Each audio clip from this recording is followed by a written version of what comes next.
Hello, I'm Stephen Coates and welcome to my studio here in Sheffield. Most people want to sit down and create a whole painting, but often forget that practicing and doodling can have a dramatic effect on skill level. So I wanted to show you a few exciting exercises you can do with watercolour paint that only take a few minutes. So I hope you will enjoy having a go at some of my quick-fire doodling sessions.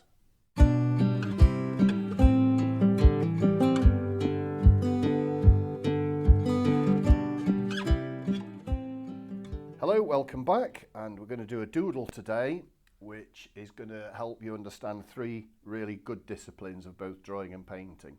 So the first one is how to draw people. Well, you will see basically that I have got all of the heads and shoulders pretty much in a line because this is eye level here, and then the size of the figure is determined by how far down it comes rather than how high it is, because this is eye level. And I've also drawn this line across here, and that's ground level. So what I'm going to do now is put a dark background on. I'm going to paint round these figures. So on my palette here, I've got some ultramarine and light red, which I've mixed together. And I've got quite a big puddle of that. You can have it on a tray like this or in a little well.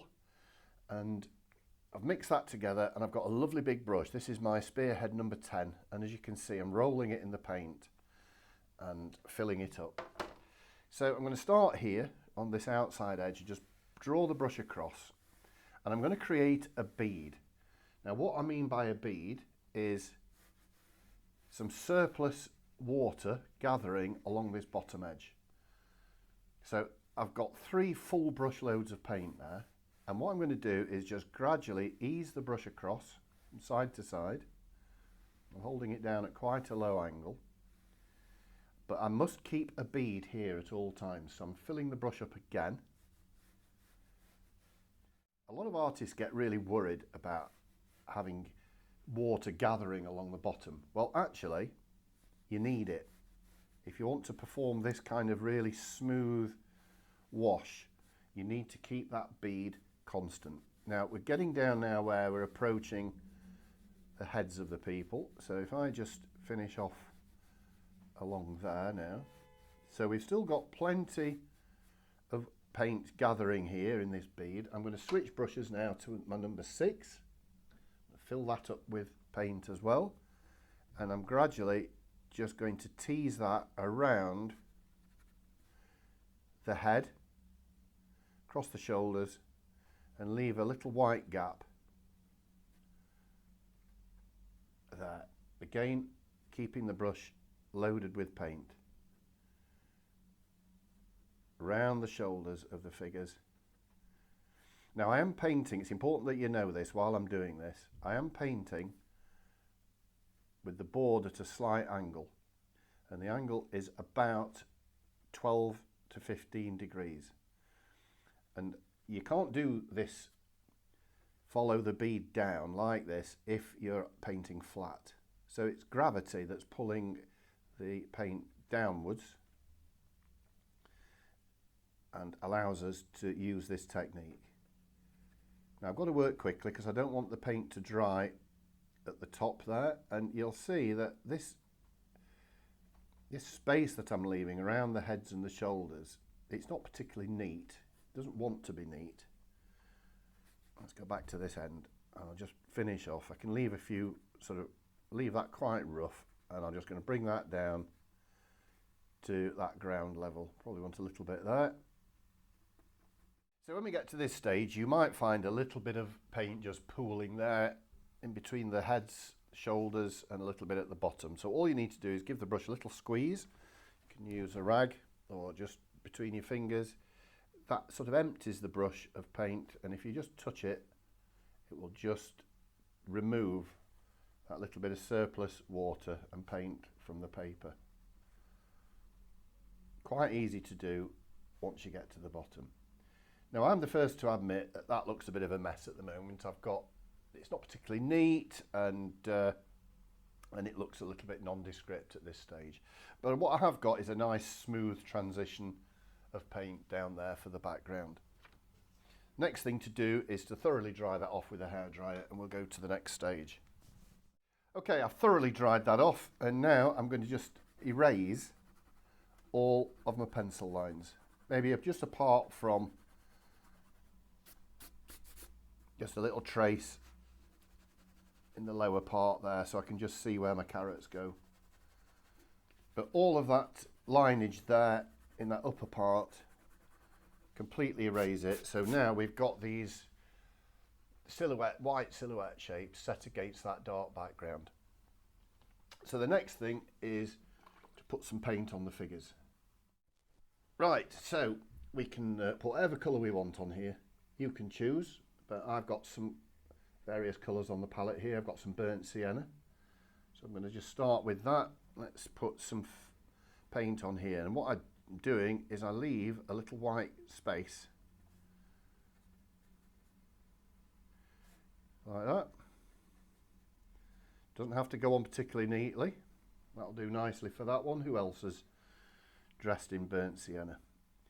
So the idea is to leave that little white, what I call a halo.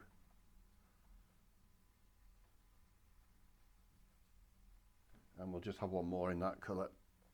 There's actually, this guy is set behind that guy there, so we'll just put a little bit on him there like that. Okay, another colour. Let's try some of the, I've got some cerulean blue here. Let's try that. Let's have this one in blue. That's good. And we'll have this one in blue. You can see I'm not trying to put paint on particularly neatly at this stage. I'm using a bit of the red there.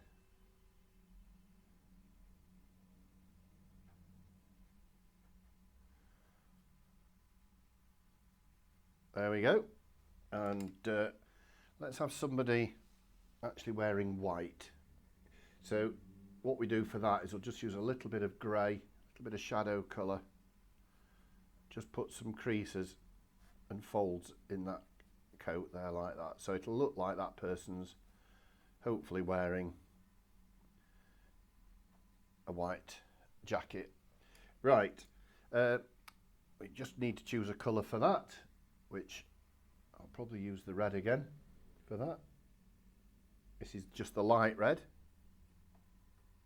But again, I'm going to leave that little space there.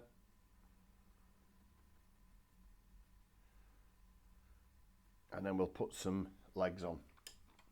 So I'm going to use the plum colour that I had before for the background, and we'll just run some legs in here. If you have one leg slightly shorter than the other, it actually looks like the person is walking.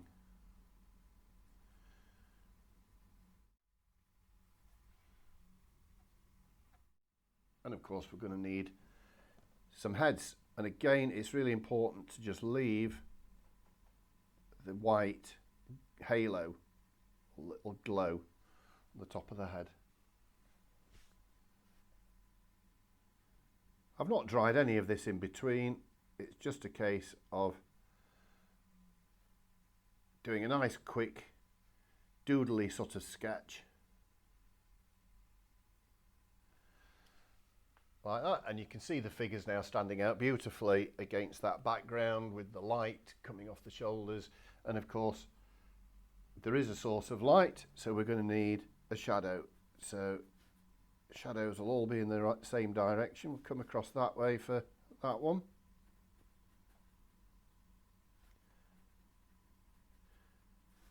Shadows don't need to be a particular shape.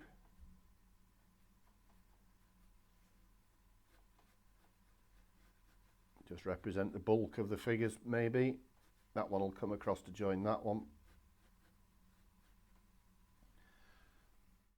And there we have it. 3 disciplines. How to draw and represent human figures, how to follow a bead to create a smooth background, and how to create light in a watercolour painting. I hope you've enjoyed watching that, and please do give it a try. Please let me know if it works for you, and I'll see you on another video.